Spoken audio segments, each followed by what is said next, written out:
you know, we have the Paris Agreement on climate change now. A lot of countries have made nationally determined commitments, NDCs, and I personally believe that whether the Paris Agreement is achieved or not depends on what happens here in Asia. This is the region where electricity use is still projected to double in the next 25 years or so, and right now most of that would be through coal.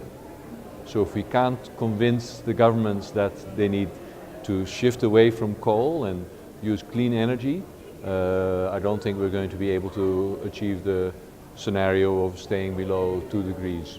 So this is a critical part of the world, and getting governments to shift from coal to clean energy is critical, and the ADB is a key player in making that happen. I would like to see them pivot their investments much more clearly towards green growth.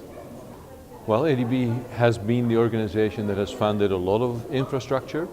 Going forward, that needs to become more sustainable infrastructure. It needs to be climate resilient. It needs to be ready to deal with the climate change of the future. And of course, it needs to deal with the pollution that we see outside in many Asian cities. So I think, yes, there will still need to be infrastructure, but quite different infrastructure than we've seen in the past. And indeed, ADB is a large organization. We'll need to see if they can be nimble enough to come up with a new agenda, have different forms of energy, have different forms of infrastructure, come up with investments in cities that are climate resilient, livable in the 21st century.